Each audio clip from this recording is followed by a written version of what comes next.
Bom, estamos caminhando para a Páscoa e se você não percebeu isso por motivos religiosos, você percebeu certamente quando foi fazer compras e viu a quantidade de chocolate que tem nos mercados agora. E embora não haja nada de errado em comer chocolate nessa época e nem carne também, é bom que a gente saiba o motivo desse feriado, né? dessa celebração. A gente não celebra algo simplesmente porque tem um coelho ou porque tem chocolate, mas sim por causa daquele que nos salvou e nos resgatou. A gente está há 5 domingos já nessa série de mensagens que diz resgatada pelo seu sangue, a igreja resgatada pelo sangue de Cristo, caminhando para aquele dia fatídico em que o nosso Salvador foi pregado a uma cruz. E por causa do sangue que ele derramou naquela cruz, nós somos resgatados. E é esse o motivo dessa celebração, dessa época em que nós estamos vivendo. Mas, novamente, pode comer chocolate que não há problema algum. Eu, por exemplo, gosto bastante. Mas, enfim, isso é outro papo. Eu queria convidar os irmãos a abrirem suas Bíblias em João 10. Nós leremos os versos 1 ao 31. Parece ser muita coisa, mas é um texto bem interessante, com bastante coisa para a gente aprender. E os irmãos abriram, vamos orar antes de lermos a palavra do Senhor, pedindo que Ele prepare o nosso coração para aquilo que ouviremos e para a própria palavra dele. Senhor Deus e Pai, obrigado pela oportunidade que nós temos, Senhor, de cantarmos louvores ao Teu nome, sabendo que o Senhor os recebe, orarmos a Ti, sabendo que o Senhor nos ouve, e nos assentarmos perante a Tua palavra, sabendo que o Senhor fala. Obrigado, Senhor, porque nós não estamos aqui ao redor de um Deus morto, nós não estamos aqui ao redor de um ídolo, estamos ao redor daquele que comprou nossa vida da morte com um preço muito precioso e muito caro, para que pudéssemos nos tornar filhos. Nós não somos meros espectadores naquilo que o Senhor fez, o Senhor ativamente nos convida e nos torna, Senhor, família. Obrigado por isso, Senhor. Então é nesse sentido que pedimos, ó Pai, que o Teu Filho, como nosso irmão mais velho, aquele que fez todo o sacrifício por nós, toque nossos corações e que o Teu Santo Espírito, Senhor, prepare o nosso coração para que a palavra fique firme em nosso coração e dê fruto também, Deus. Nós temos orado pela evangelização do nosso bairro, pela vizinhança, e para que isso aconteça é preciso que a palavra fique firme em nosso coração, Deus. Então nos ajuda nesse momento, Pai. Se conosco, é o que pedimos no nome santo e glorioso de Jesus Cristo. Amém. Vamos ler essa passagem. Eu vou ler na minha versão, os irmãos acompanhando a de vocês, não vai ter diferença nenhuma, a não ser a linguagem. Em verdade vos digo, o que não entra pela porta do aprisco das ovelhas, mas sobe por outra parte, esse é ladrão e salteador. Aquele, porém, que entra pela porta, esse é o pastor das ovelhas. Para este o porteiro abre, as ovelhas ouvem a sua voz, ele chama pelo nome suas próprias ovelhas e as conduz para fora. Depois de fazer sair todas as que lhe pertencem, vai adiante delas e elas o seguem, porque lhe reconhecem a voz. Mas de modo nenhum seguirão o estranho, antes fugirão dele, porque não conhecem a voz dos estranhos. Jesus lhes propôs essa parábola, mas eles não compreenderam o sentido daquilo que lhes falava. Jesus, pois, lhes afirmou de novo, em verdade vos digo, eu sou a porta das ovelhas. Todos quantos vieram antes de mim são ladrões e salteadores, mas as ovelhas não lhes deram ouvido. Eu sou a porta. Se alguém entrar por mim, será salvo. Entrará e sairá e achará pastagem. O ladrão vem somente para roubar, matar e destruir. Eu vim para que tenham vida e a tenham em abundância. Eu sou o bom pastor. O bom pastor dá a vida pelas ovelhas. O mercenário, que não é pastor, a quem não pertencem as ovelhas, vira o lobo, abandona as ovelhas e foge. Então o lobo as arrebata e dispersa. O mercenário foge porque é mercenário e não tem cuidado com as ovelhas. Eu sou o bom pastor. Conheço as minhas ovelhas e elas me conhecem a mim. Assim como o Pai me conhece a mim e eu conheço o Pai e dou a minha vida pelas ovelhas. Ainda tenho outras ovelhas, não deste aprisco. A mim me convém conduzi-las. Elas ouvirão a minha voz, então haverá um rebanho e um pastor. Por isso, o Pai me ama, porque eu dou a minha vida para a reassumir. Ninguém a tira de mim, pelo contrário, eu espontaneamente a dou. Tenho autoridade para entregar e também para reavê-la. Este mandato recebi do meu Pai. Versículo 19. Por causa dessas palavras, rompeu nova dissensão entre os judeus. Muitos deles diziam, ele tem demônio e enlouqueceu. Por que o ouvis? Outros diziam, este modo de falar não é de endemoniado. Pode, porventura, um demônio abrir os olhos do cego? Celebrava-se em Jerusalém a festa da dedicação. Era inverno. Jesus passeava no templo, no pórtico de Salomão. Rodearam-no, pois, os judeus e o interpelaram. Até quando nos deixará a mente em suspenso? Se tu és o Cristo, dize-o francamente. Respondeu Jesus, já vos disse e não credes. As obras que eu faço em nome do meu Pai testificam a meu respeito, mas vós não credes porque não sois das minhas ovelhas. As minhas ovelhas ouvem a minha voz, eu as conheço e elas me seguem. Eu lhes dou a vida eterna, jamais perecerão, e ninguém as arrebatará da minha mão. Aquilo que meu Pai me deu é maior do que tudo, e da mão do meu Pai ninguém pode arrebatar. Eu e o Pai somos um. Essa passagem traz muitos momentos distintos, mas eu já vou dar o spoiler e eu vou falar o final dela. Ela está falando sobre a segurança eterna do crente. Ela fala sobre aquilo que Jesus veio fazer com sua morte. Aqui Jesus ainda não tinha morrido. Jesus estava explicando o motivo da morte dele. Ele veio resgatar aqueles que são suas ovelhas. A segurança eterna do crente, como nós batistas chamamos essa doutrina, a Igreja Reformada chama de perseverança dos santos, mas a nomenclatura é diferente, mas é a mesma coisa. Quer dizer que nós não perdemos a nossa salvação. Aquilo que Cristo veio fazer por nós é irrevogável. Ninguém pode tirar-nos da mão dele. E essa doutrina é importante hoje em dia porque, como tudo é fluido na pós-modernidade, tudo se esvanece, tudo acaba um dia e a gente não tem mais certezas e firmamentos em nada, saber que a nossa salvação foi comprada e é garantida por algo tão firme quanto Jesus Cristo é uma segurança que o mundo não tem. O mundo não tem como nos dar esse tipo de segurança que só Jesus pode dar. Vou voltar agora para o início do texto para a gente entender o que está se passando e a gente compreender a grandiosidade daquilo que Jesus fez por nós. A gente depois vai para Romanos também, quando formos terminar o texto, mas você já pode deixar sua Bíblia aberta em Romanos 8 também, a gente vai passar por lá quando acabar. Voltando ao versículo 1. O que está acontecendo nesse momento? Vamos colocar o contexto dessa parábola aí, de tudo que Jesus falou. No capítulo 9 de João, Jesus curou um cego de nascença. Essa é uma passagem muito conhecida. Jesus vê aquele cego e pergunta para eles, esse homem é cego por quê? Quem pecou para que esse homem fosse cego? E aí ele diz, ninguém pecou. Ele é cego para que seja revelada a glória de Deus. Não foi o pecado dos pais dele que o tornou cego, não foi o próprio pecado dele que o tornou cego. Aquilo que Deus permite que aconteça e os milagres que Jesus opera são para revelar a glória do Senhor. Nunca porque é maldição hereditária ou algo desse tipo. Mas a cura desse homem gerou um problema para Jesus porque era sábado. Os fariseus não gostavam que nada fosse feito no sábado. Jesus teve outros problemas com os fariseus por causa do sábado. Eles comiam no sábado. Jesus não tinha problema em quebrar essa norma. E o discurso que ele dizia é, vocês estão com o noivo perto de vocês. Enquanto o noivo está perto, há festa, não há murmúrio. Então vocês têm liberdade para esse tipo de coisa. Jesus curou esse homem. Os fariseus, ao invés de ficarem felizes porque aquele homem foi curado, eles queriam arranjar um jeito de matar Jesus porque ele quebrou uma norma, ele quebrou um mandamento, ele quebrou a guarda do sábado, ele não poderia ter operado aquele milagre no sábado.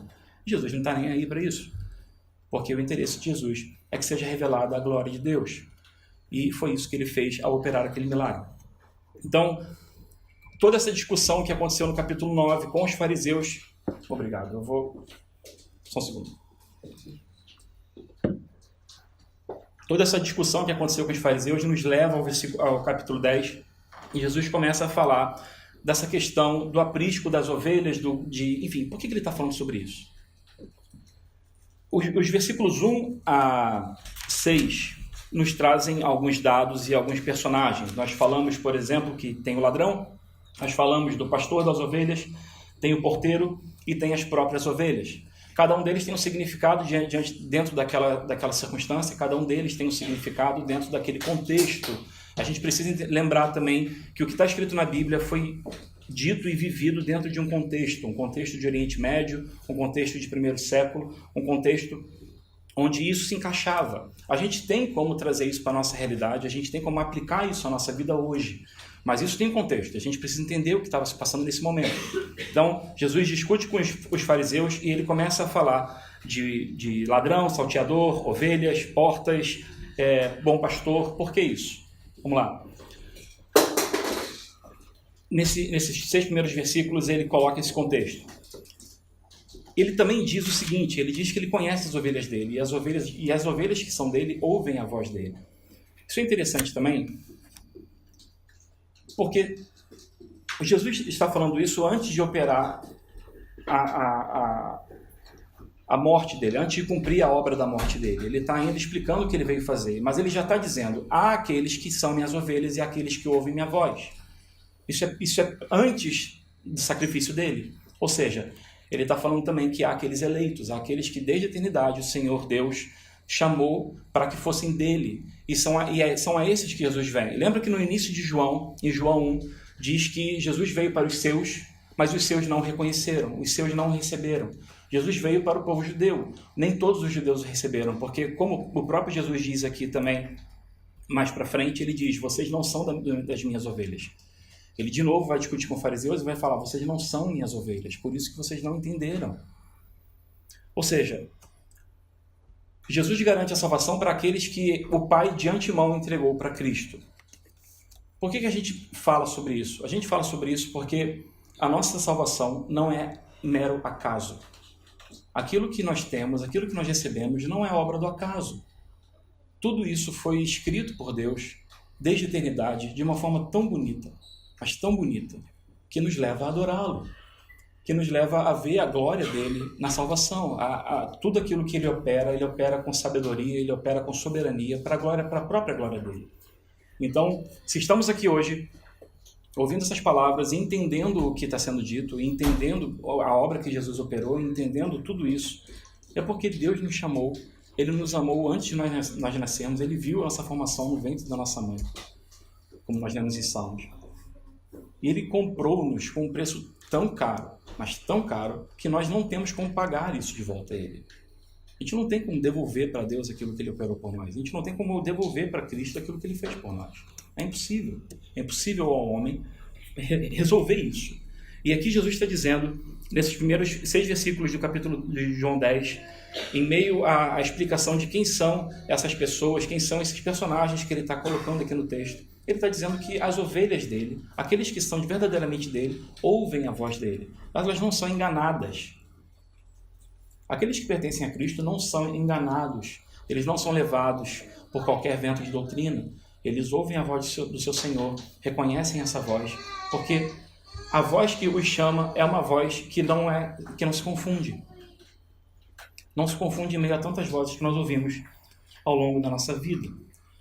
Depois vem um segundo bloco de versículos, os versos 7 a 18, onde Jesus vai explicar do que ele está falando daquela parábola.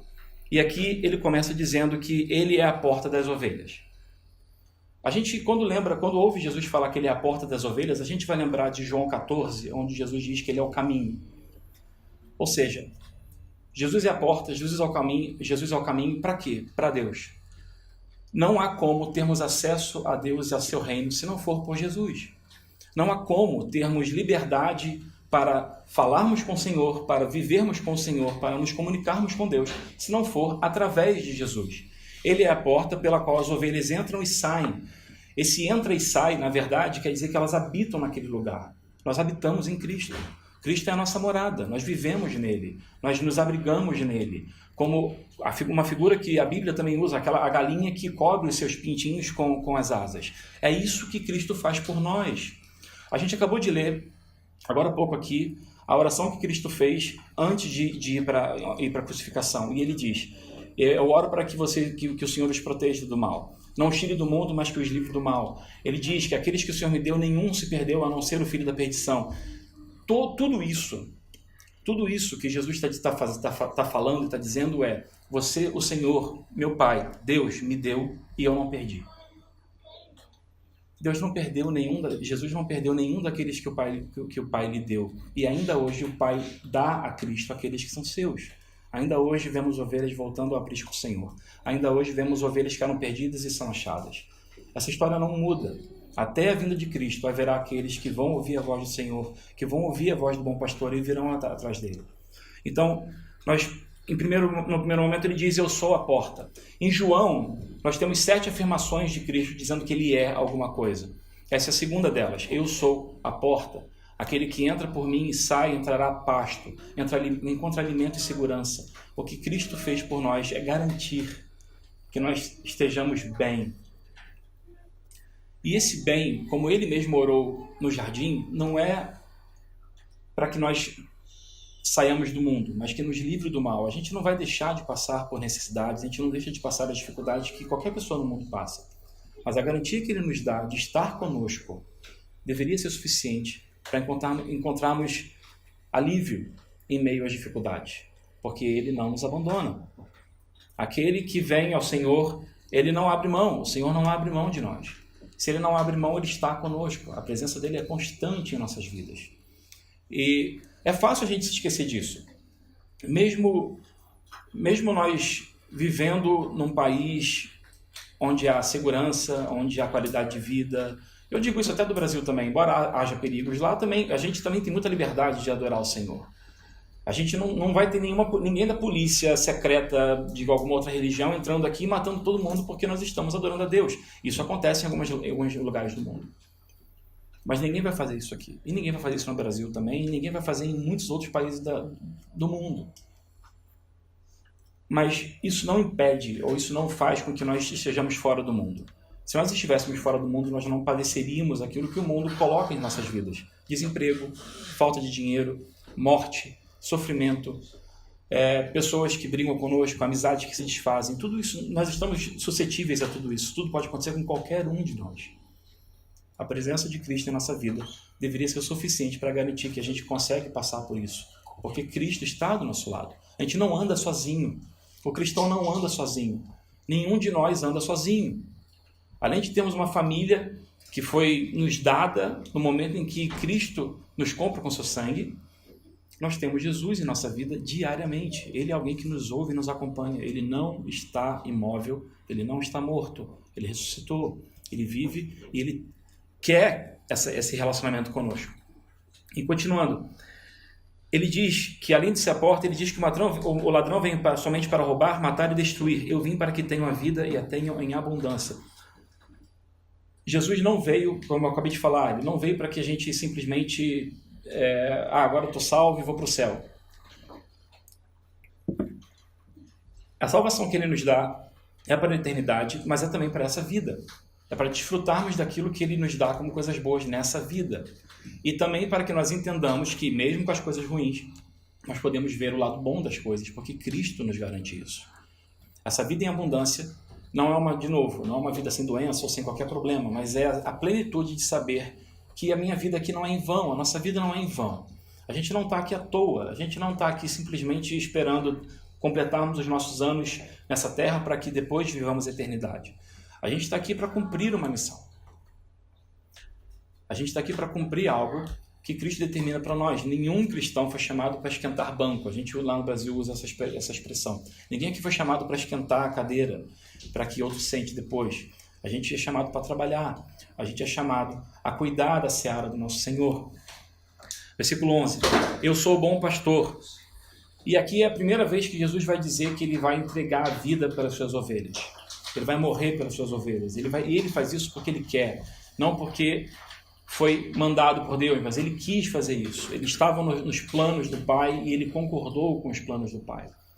Cristo dá a sua vida para que o resgate de suas ovelhas seja pleno. E ele vai fazer uma comparação com os mercenários. Os mercenários, é claro que ele está se referindo aos fariseus, porque são aqueles que deveriam cuidar do povo, ou seja, são pessoas que estão perto das ovelhas, mas quando chega o perigo e quando chega a dificuldade, o mercenário foge, porque ele não tem interesse no bem-estar da ovelha, ele tem interesse no próprio bem-estar. Há muitos pastores hoje que vivem dessa forma farisaica. Eles têm todo o conhecimento teológico e têm toda a lábia ou a fluência em falar coisas que parecem muito bonitas, mas na verdade eles não estão interessados em cuidar de ovelhas. Ele não vai colocar a sua vida diante da vida para cuidar da vida da ovelha. Ele não vai entregar a sua vida para isso. Jesus fez isso. A gente tem outra parábola relacionada a ovelhas e pastor, quando o pastor deixa as 99 ovelhas para procurar aquela que estava perdida. Esse pastor também se colocou em perigo. Jesus sempre se compara a alguém que se coloca em perigo por causa das suas ovelhas, porque é isso que ele veio fazer. E não há perigo maior do que se entregar para a morte por causa daqueles que você veio salvar. Ele, em toda a vida dele, os 3 anos de ministério de Cristo, ele deixou muito claro o que ele veio fazer. Não deveria ser surpresa para os discípulos, não deveria ser surpresa para aqueles que estavam próximos a ele. Hoje nós conseguimos entender isso, porque nós temos toda a leitura do Antigo e do Novo Testamento, então nós conseguimos perceber que aquilo que Jesus veio cumprir já estava profetizado no Antigo Testamento. Não foi surpresa para ninguém. Mas para aqueles que estavam perto dele e que viveram com ele e viam o cuidado, o carinho e o amor que ele tinha para aquelas pessoas, imaginar que ele se entregaria era algo doído demais. Muito doído. E por isso eles tentavam dissuadi-lo. Embora quando Pedro tentou fazer isso, o que Jesus disse para ele foi: aparte de mim, Satanás. Porque a tentação de não se sacrificar era muito grande para Jesus. Jesus foi homem. A obra que ele pôde cumprir porque ele viveu uma vida perfeita, mas Jesus foi homem, ele teve vontades, como qualquer homem tem. Homem que eu digo não é o gênero masculino, é como qualquer um de nós tem. E ele conseguiu viver uma vida perfeita para que fosse o cordeiro perfeito para o sacrifício perfeito para agradar a um Deus perfeito. Ele não viveu uma vida pela metade, ele não viveu uma vida incompleta. Jesus viveu plenamente como homem. E isso é o que deveria nos espantar mais ainda. Como ele, como homem, conseguiu viver. Isso não só deveria ser motivo de espanto, mas também motivo de incentivo. Se Jesus conseguiu, eu deveria conseguir também. Porque quando a gente vê aqui que ele diz que ele é o bom pastor, a figura do pastor no primeiro século deveria ser entendida da seguinte forma. É alguém que dá a vida pelas ovelhas, alguém que cuida das ovelhas, mas alguém que vai à frente das ovelhas.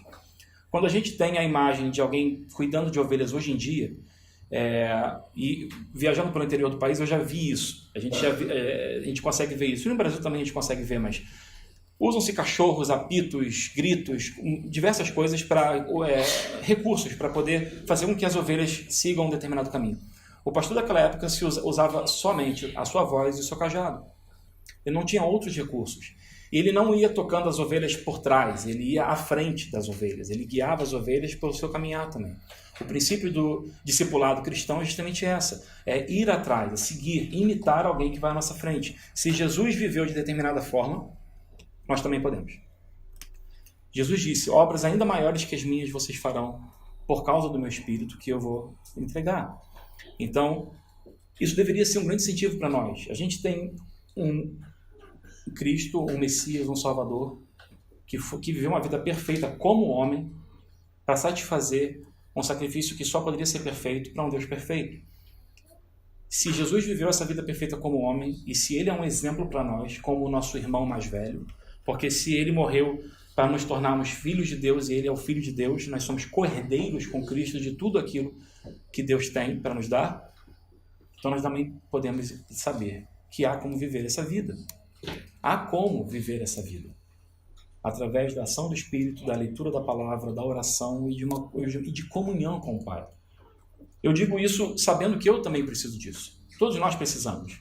Mas, por exemplo, a gente cantou agora há pouco que as palavras dos meus lábios e o meditar do meu coração agradem a Ti.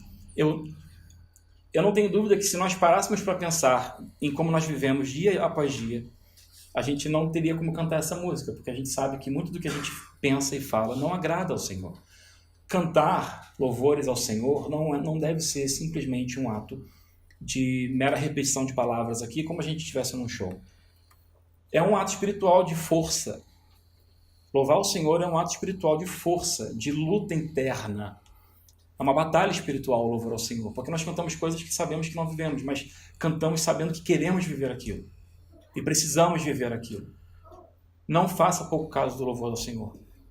Mesmo que sejam músicas antigas, parece que eu estou saindo do tema, mas é porque isso aqui é realmente importante de dizermos, porque daqui a pouco a gente vai ver a relação que tem a nossa fé com o nosso relacionamento com Deus. E o nosso relacionamento com Deus passa pelo louvor a Ele. O louvor a Ele não é só através de música, mas como igreja, corporativamente, nós cantamos ao Senhor. E também em casa, quando fazemos nossas devocionais e tudo mais. Muitas vezes a gente acaba cantando essas músicas que são letras antigas e a gente canta isso de uma forma tão desleixada, porque a gente já sabe. É como ir em qualquer casa de show e ver uma banda cover tocando. No Brasil isso é muito comum. Você vai em algum restaurante e tem alguém tocando música. É horrível, mas enfim, acontece. Às vezes você está querendo só comer, mas você tem que ouvir alguém tocando roupa nova pela 50ª vez. Os brasileiros riram porque sabem que banda é essa. E alguns portugueses também conhecem roupa nova, mas enfim. E a gente acaba cantando porque a gente sabe a letra, eu ouvi quando era adolescente, e aquilo fica, ok, tô cantando essa música. Não na igreja, não faça isso na igreja. O louvor é batalha espiritual também, porque como a gente acabou de cantar, a gente cantou um trecho bíblico, a gente cantou um salmo, e a gente não vive isso todo dia, a gente não vive isso plenamente, mas deveria ser a nossa intenção. Que as palavras dos meus lábios e o meditar do meu coração agradem a Ti, Senhor. Que a minha vida seja essa oração. Então, fecha parênteses e pense nisso. Não cante de forma desleixada aquilo que é para o louvor do nosso Deus. Cante de forma intencional, querendo viver aquilo. E Jesus depois vai dizer de novo, eu sou o bom pastor, conheço as minhas ovelhas e elas me conhecem. Nesse versículo 14, ele está dando uma introdução àquilo que ele vai falar no versículo 16. Lembremos agora o seguinte. Jesus está falando com fariseus e com seus discípulos. E ele está dizendo que as ovelhas o ouvem e o seguem. E isso aqui para os discípulos é ótimo ouvir, porque eles estão naquela relação com Jesus. No versículo 16, Jesus solta a bomba. Ainda há outros que não são desse aprisco. A mim compete guiá-los, conhecê-los. Eles vão me conhecer também. Jesus está dizendo claramente para eles, há aqueles que eu vou resgatar que não são judeus. São gentios. São aqueles que vocês não querem conversa. São aqueles que vocês não querem se misturar porque são impuros. Eu vim para resgatar pessoas impuras, que não têm linhagem, que são filhos bastardos de alguma forma, que não são eleitos, a raça eleita. Eu também tenho eleitos que não são da raça eleita. É isso que Jesus está dizendo. Isso diz respeito a nós. Ou, se alguém tem ascendência judaica, isso não diz respeito a você, diz respeito àqueles que não têm ascendência nenhuma judaica. Somos nós, os gentios, os goi, aqueles que não deveriam ter parte no arraial do Senhor. Mas Cristo veio para nós também. Cristo veio para nós também. A salvação que Jesus oferece é perfeita e Ele não vai esquecer de nenhum daqueles que o Pai deu para Ele. E Ele diz que vocês que são o Israel escolhido de Deus e esses outros que serão enxertados no Israel de Deus serão um só rebanho e terão um só pastor. A gente canta isso é um hino que nós cantamos. Um só rebanho, um só pastor, uma só fé em um só Salvador. Isso é fantástico. Essa sensação de família e de unidade deveria ser presente em todo o arraial evangélico. Nós deveríamos ter essa sensação indo a alguma igreja carismática, a uma igreja presbiteriana, enfim, a gente não deveria viver no nosso mundo fechado de nós somos batistas e os meus irmãos são batistas. Não, irmãos. Há outros irmãos também em outros arraiais, pelos quais Jesus também morreu e que também são eleitos como nós e que também não perderão essa salvação que é oferecida. Mesmo que alguns defendam que a salvação é algo que se perca. Porque há igrejas que pregam isso. E há pessoas que vivem em erros, assim como nós também vivemos em outros erros. Como eu acabei de dizer, se nós formos lembrar de tudo aquilo que nós vivemos durante a semana, nós não cantaríamos muitas das músicas. E como um erro não justifica o outro, e como tudo aquilo que nós vivemos, Jesus já morreu por tudo isso, há outros irmãos em outros arraiais, que não só os batistas. Esse senso de união facilita quando a gente vive num país que não é o maior país do mundo, e também não é o menor, mas também não é o maior, e onde há poucos evangélicos. Deveria haver um senso maior de unidade entre nós. Deveria haver um senso maior de família. E lembrando, nem toda família se dá bem.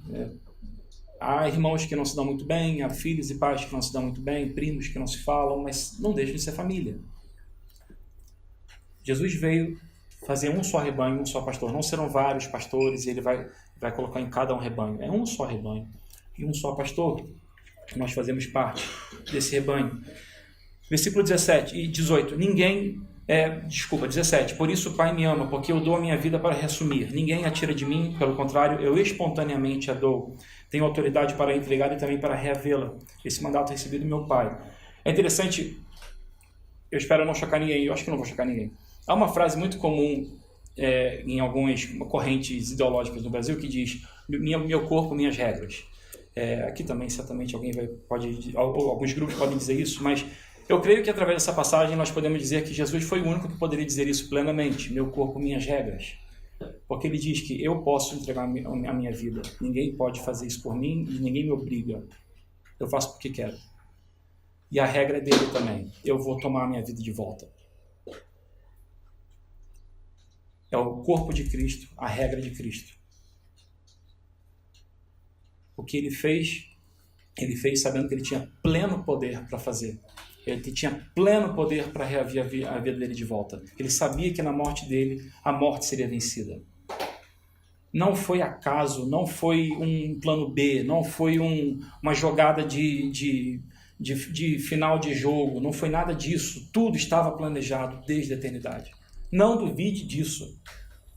Deus não trabalha com planos B. Não há isso para o nosso Senhor. Deus é aquele que determina e faz. Imagina se nós seguíssemos um Deus que pensasse assim: ixi, e agora? Ele fez isso e eu não tinha hipótese para reagir. Como é que eu vou reagir agora que ele fez isso? Imagina se a gente trabalhasse com Deus assim, que não sabe qual é o próximo passo, que não sabe qual é a próxima jogada. Imagina se fosse esse tipo de Deus que nós servíssemos. Que caos seria. Porque a gente não teria segurança nenhuma. Como é que eu posso orar pedindo qualquer coisa a um Deus que não sabe o que vai acontecer depois? É um Deus fraco.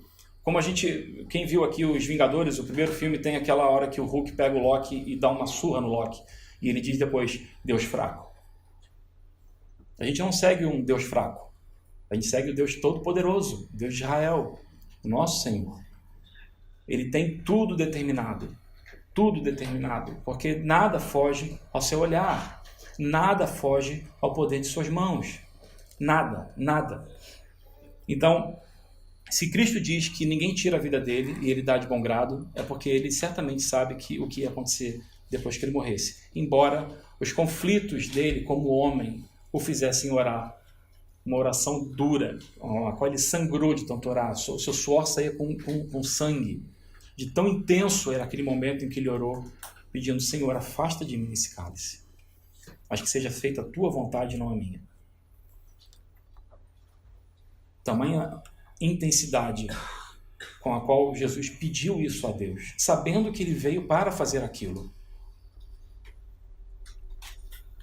Nada do que Jesus viveu até aquele momento fatídico da cruz foi menos que intenso.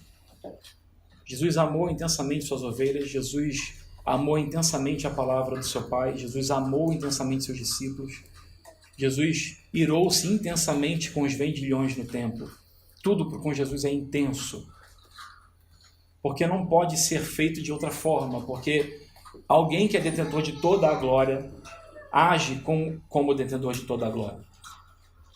Os versículos 19 até o 23 nos colocam num contexto do que estava acontecendo naquele momento. Há a discussão de alguns judeus, porque uns dizem que ele está falando como alguém de Satanás, outros dizem que não, que como é que Satanás vai curar alguém, que poder é esse que Satanás tem? Então começa essa discussão e a gente acaba aprendendo que isso era o inverno. E aí, os últimos versículos desse trecho, Jesus é interpelado novamente pelos fariseus, pedindo que ele dissesse francamente se ele era o Cristo. Não se engane. Ninguém queria saber se Jesus era o Cristo com uma intenção de: eu quero saber a verdade, agora se você falar para mim, eu vou entender a verdade, meu coração se abrirá para ti. Não, eles queriam ouvir da boca de Jesus: eu sou o Messias, porque assim eles poderiam apedrejá-lo. Se Jesus falasse claramente, com todas as palavras, que ele era o Messias enviado de Deus, o Filho de Deus, os judeus poderiam apedrejá-lo, porque eles iriam acusá-lo de heresia. A questão é que Jesus, como eu disse, que faz tudo intensamente, ele não deu para trás, ele não deu passos para trás, ele disse, eu já disse isso e vocês não creram. Já vou-lo disse e não credes, versículo 25. As obras que eu faço em meu nome, de meu Pai, testificam a meu respeito, mas vós não credes porque não sois das minhas ovelhas. E nesse momento é interessante a gente pensar que aquele é o povo escolhido de Israel, aqueles são judeus, nascidos de linhagem judaica, e não eram ovelhas do aprisco de Deus. Não eram ovelhas do aprisco de Deus. Ou seja, você tem toda a bagagem cultural, tem toda a bagagem religiosa, você tem os antepassados, você tem os patriarcas, você tem tudo aquilo que te torna parte de uma raça que é eleita. Mas o próprio Jesus vem e diz, você não é do meu aprisco. Você não faz parte das minhas ovelhas. E o versículo 27 até o 30 ele diz, as minhas ovelhas ouvem a minha voz e eu as conheço e elas me seguem. E eu lhes dou a vida eterna, jamais perecerão e ninguém as arrebatará da minha mão. Aquilo que meu Pai me deu é maior do que tudo e da mão do Pai ninguém pode arrebatar. E a gente termina essa... Eu ia brincar, eu ia falar a introdução da mensagem, a gente terminou a introdução. Mentira, a gente está indo para o final já, pode deixar. A gente termina esse trecho da palavra ouvindo de Jesus claramente algumas coisas. Eu vim para dar vida eterna, ninguém arrebata vocês da minha mão, porque o Senhor é o Pai que me deu. Se você tem que lembrar de alguma coisa, de tudo isso que eu falei aqui, que seja isso. Jesus veio para morrer, para garantir vida eterna para as suas ovelhas, para aqueles que são seus, para aqueles que são os eleitos do Senhor. E não há como falar em outra terminologia. Essa é uma terminologia que gera muita briga em alguns meios evangélicos, mas não há como falar de outra forma, porque essa é a terminologia bíblica. A eleição é algo bíblico, não é algo que a gente inventa, não é uma doutrina inventada por homens, a gente lê isso ao redor de toda a palavra de Deus. Então, Jesus veio para morrer pelos seus eleitos, para dar vida eterna para eles, e aqueles aos quais ele garantiu essa vida eterna, não perdem esse direito, porque ninguém tira da mão de Cristo. Agora, vamos lá, a pergunta de vestibular que não é vestibular. Quem falou essas palavras? Foi Paulo? Foi Pedro? Foi Tiago? Foi Jesus? Foi Jesus que falou. Ou seja, de onde vem essa doutrina da segurança eterna dos santos? É de Paulo? É de Pedro? É de Tiago? É de algum outro apóstolo? Não, é de Cristo. O próprio Jesus garante isso. Se fosse uma doutrina que a gente lesse nas cartas de Paulo ou nas cartas de Pedro, enfim, se a gente lesse nas cartas joaninas, ainda assim a gente não poderia questionar, porque as cartas escritas são inspiradas por Deus. E a gente crê, como bons fiéis na palavra do Senhor, que toda a palavra, todo o conselho do Senhor, toda a palavra de Deus, toda é verdade. Nada dela é mentira. Nada. Adão e Eva, verdade. Dilúvio, verdade. Não é mito. Não é Thor. Só para voltar para o Loki aqui. A gente não está falando de mitologia nórdica ou grega ou africana. Não é nenhuma mitologia. Estamos falando do próprio Cristo e do Senhor soberano de toda a terra que inspira os autores bíblicos para escrever a sua palavra. Ela é toda verdade. Se nós dissermos que qualquer parte dela não é bem assim, isso não é bem assim, então abandona o cristianismo, por favor. Porque quando você começa a abrir esse tipo de ressalva, isso aqui não é bem assim. Não, essa coisa de santidade não é bem assim. Quando você começa a relativizar qualquer parte das Escrituras, você vai relativizar toda a sua vida com Cristo. Não faça isso. Ou viva intensamente, da mesma forma que Jesus viveu intensamente as verdades da palavra de Deus, ou abandone, vá fazer outra coisa. Durma até tarde no domingo, vá à praia, qualquer coisa. E sabendo, você será confrontado com o Senhor ao final da sua vida. Todos nós seremos julgados, todos nós seremos confrontados pelo Senhor. E eu não estou dizendo isso para colocar medo em ninguém, não é essa. Vocês conhecem a palavra de Deus, vocês sabem disso. Mas se você começa a relativizar qualquer trecho da palavra de Deus, você começa a relativizar a sua vida com Cristo. Porque se você relativiza que os mandamentos não são bem assim, Santidade não é bem assim. Então você vai começar a relativizar. A oração não é bem assim também. Eu não preciso orar todo dia, porque se o Senhor conhece os meus pensamentos, por que eu preciso orar? Não é assim que funciona, irmãos. Não é assim que funciona. Quem tem filhos sabe. E a gente tem aprendido bastante isso a cada dia com a nossa filha. Quando a criança está em silêncio por muito tempo, você sabe que ela está aprontando alguma coisa. Você sabe. Outro dia a gente chegou no quarto e a Sara estava riscando toda a parede. Está lá ainda a prova do pecado dela. A questão é, nós como pais, alguns pais mais atentos sabem quando seus filhos estão fazendo alguma coisa. Deus também sabe quando a gente está, aquilo que a gente pensa. Mas nós como pais preferimos que os nossos filhos venham e nos digam o que eles fizeram para que nós possamos agir de acordo. Mesmo que a gente saiba o que foi feito. Deus também é assim. Ele sabe, mas ele prefere ter um relacionamento contigo. Deus quer ter um relacionamento contigo. Deus quer que você sente ao lado dele. Deus quer que você ouça a voz dele através desse livro. Ele fala. Deus quer isso, ele quer, ele quer. Ele não mandou Jesus à toa para a cruz. Jesus não foi à toa para isso. Ele foi para que nós tivéssemos livre acesso. Antes de Cristo morrer, não havia livre acesso. Lembre-se. Havia toda uma indumentária correta para os sacerdotes entrarem no Santo dos Santos. Sinos, guizos, qualquer coisa que fizesse barulho. Porque se o cara do nada parasse de fazer barulho, eles já sabiam, puxa a corda, porque esse cara foi fulminado e morreu. E só ele podia entrar uma vez por ano no Santo dos Santos. Olha como é que era restrito o acesso a Deus naquela época. Jesus morreu, rasgou de cima a baixo o véu que separava no Santo dos Santos. Não há mais véu, não há mais nada. É livre acesso. Livre acesso. Então, quando você está triste porque aconteceu alguma coisa no seu dia e você ora a Deus, você sabe, eu não estou orando para o vazio. Eu estou orando para um Deus que está do meu lado e que ouve o que eu digo. Você não está falando para ninguém. E aí, diante de tudo isso que a gente falou aqui, Jesus veio dar a vida eterna. Ok, então se a gente sabe que a vida é eterna, não é só para essa vida aqui. Não é só para esse momento aqui. Não é só para esses 70, 80, 90 anos, 100 e poucos anos, alguns 40, alguns 50. A gente não sabe quantos anos cada um viverão nessa terra, mas não é só para esse pequeno momento que a gente vive. Na verdade, o apóstolo Paulo, em 1 Coríntios 15, 19, diz o seguinte: se é somente para essa vida que temos esperança em Cristo, dentre todos os homens somos os mais dignos de compaixão. Em algumas versões vai dizer assim, somos os mais dignos de lástima, ou seja, pena. Se Jesus tivesse morrido só para que nós tivéssemos uma vida abundante aqui, olha, eu tenho pena de vocês. É isso que Paulo está dizendo, mas não foi para isso. Não foi para isso. E agora eu queria que você abrisse sua Bíblia em Romanos 8, de 16 a 17. Juro, a gente está caminhando para o final. Não precisa ficar muito preocupado.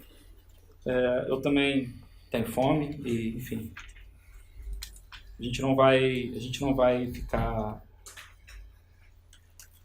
eternamente aqui nesses textos.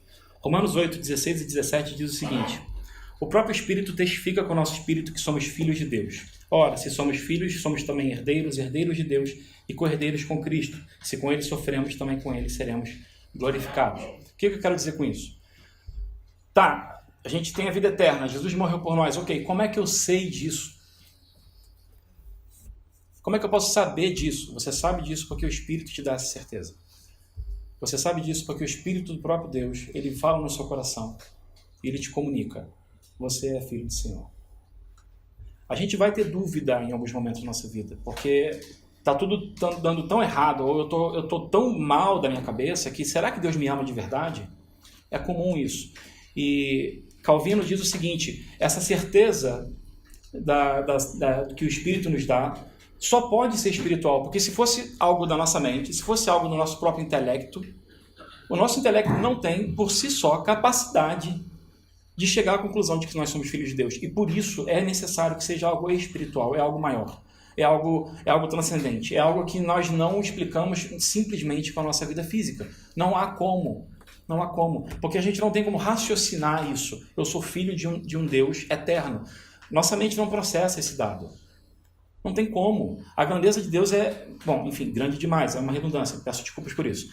Mas Deus é grande demais para a nossa compreensão. Não é com o nosso raciocínio que chegamos a isso, é espiritual. Por isso que o Espírito testifica com o nosso Espírito, que nós somos filhos de Deus, e que nós somos herdeiros de Deus e co-herdeiros com Cristo de Deus, com Cristo. É espiritual. Então, amigo, você sabe. Você sabe que você é salvo. Você sabe porque o Espírito já te falou isso. E por mais que em alguns momentos da vida você vá duvidar disso, ou você vai duvidar da presença de Deus em sua vida, saiba que isso é só por um tempo. Isso dura pouco. Porque é certo. O Espírito vai nos garantir isso. O Espírito nos garante isso. E essa garantia vem por causa de uma outra relação. Se o Espírito nos diz que nós somos filhos de Deus, parece besteira, mas isso quer dizer que Deus é nosso Pai. Tim Keller tem uma frase bem interessante. Ele diz o seguinte: só há uma pessoa no mundo que pode acordar um rei às 3 da manhã para pedir um copo d'água. E é o príncipe, é o filho do rei que pode fazer isso. Só o filho do rei tem acesso ao rei às 3 da manhã para pedir um copo d'água. E nós temos esse tipo de acesso a Deus. Deus não dorme. É claro, a figura que ele usa é uma figura para a gente compreender algo como a gente tem aqui. Portugal teve reis, quem já foi ao norte viu os castelos, aquela história toda. Então a gente tem como imaginar que um filho de um rei pode acordar o próprio rei. Nós podemos chegar a qualquer momento para Deus. E a gente sabe que nós somos filhos de Deus porque nós temos confiança quando chegamos a Deus em oração.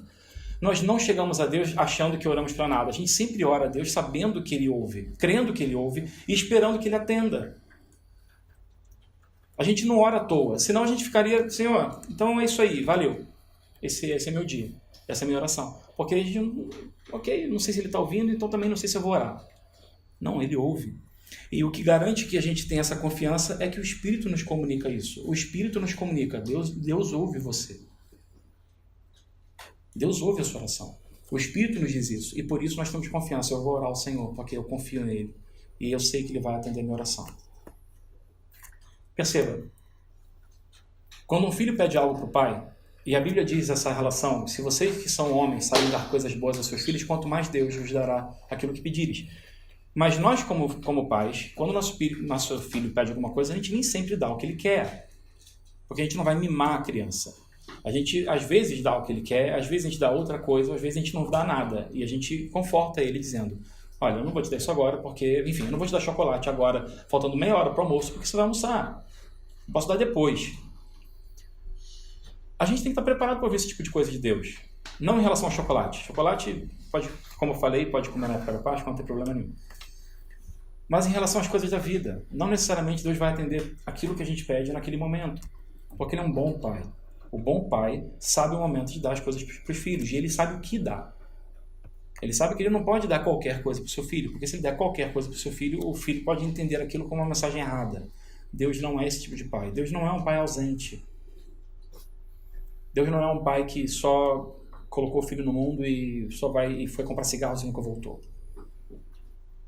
Deus é um pai presente. É um pai que viu o seu filho crescer. Deus é o pai que vê o filho na formação do ventre da mãe. Como a Bíblia nos diz isso. E ele vê o filho crescer, ele acompanha o crescimento e ele sabe dar coisas e tirar coisas do seu filho, para que seu filho cresça e que esse crescimento leve a um relacionamento saudável com o próprio pai.